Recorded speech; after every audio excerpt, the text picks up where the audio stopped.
કાંકરેજના શિહોરીના બુકોલીના સીમમાંથી મળી લાશ. બુકોલી ગામની સીમમાં હત્યા કર્યા બાદ લાશને દાટી દીધેલી હોવાનું આવ્યું સામે. જમાઈએ સાસુને ગળું દબાવી દાટી દીધી હોવાની આશંકાના આધારે જમાઈની કરી અટકાયત.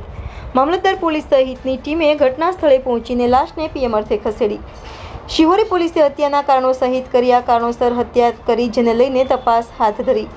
સમગ્ર મામલે પોલીસે પરિવારજનની પૂછતાછ કરી એફઆઈઆરની કામગીરી હાથ ધરી.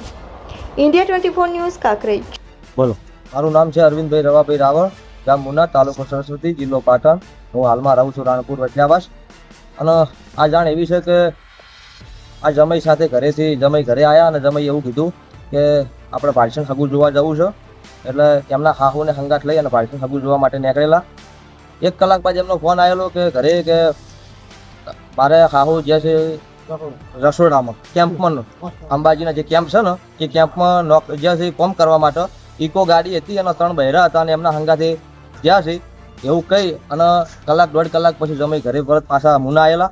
પછી એ રાત નાઈટ રોકાણા મુના, સવાર વહેલા ઘરે ગયા. પછી રાતે બીજી નાઈટે વળી 1 વાગે પાછા મુના આવ્યા. એટલે એવું કીધું અમારા ભાને એમને કે ભાઈ તમારી છોકરીને મારા હંગાત મોકલો. એટલે હવે અમારો જે ભાઈ છે ને એવું કીધું કે ભાઈ અત્યારે ના હોય, સવાર વહેલા તમારા હંગાત મોકલી દેવું. સવાર વહેલા જમાઈ હંગાથી છોકરીને મોકલી દીધી.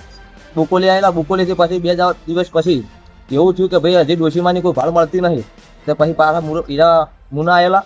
પછી 1 દિવસ ગયો, 4 દિવસ વધી ગયા. પૂનમ આવી ગઈ પણ કોઈ કેમ્પમાં અમે તપાસ કરી તો કેમ્પ કોઈ હતા નહીં અંબાજીના. કેમ કે પૂનમ આવી ગઈ એટલે કેમ્પ તો બધા છૂટી ગયા. પછી અમે પોલીસ સ્ટેશનમાં અમારા પરિવારવાળાને બાગરોજ પોલીસ સ્ટેશનમાં અરજી કરેલી. અરજી કર્યા બાદ 1-2 દિવસ અમે અંબાજી દ્વાતા બધી જગ્યાએ ફર્યા પણ કોઈ ભાડ ન મળતા. અમે નક્કી કર્યું કે આપણે હવાનું પાકું કરવું છે, એફઆઈઆર ફડાવીએ. પછી બાગરોજ એફઆઈઆર ફરાવવા અમે જવા માટે તૈયારી માથે હતા. કોને 10 મિનિટમાં નીકળવાનું હતું અને જમી ઘરેથી ગુડકા કે પડીનું મોહલું કરી અને ઘરેથી નાહી છૂટ્યો. એના પાછળ અમે ગોત્યો પણ કોઈ મળેલ નહીં. પછી રાતે અમે બાગરોજ પોલીસ સ્ટેશન ગયા.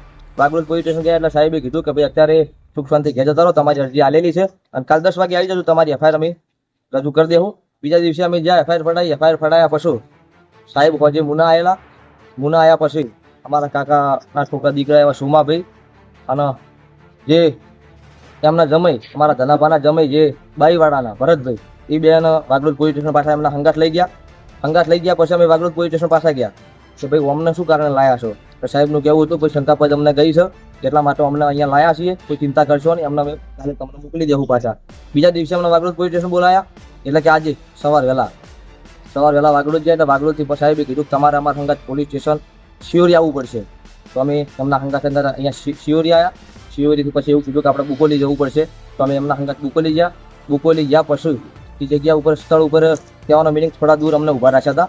જે સ્ટાફ હતો એ તો આગળ જો. પછી એથી રિટર્ન પાછા અમે શિહોરી આવેલા.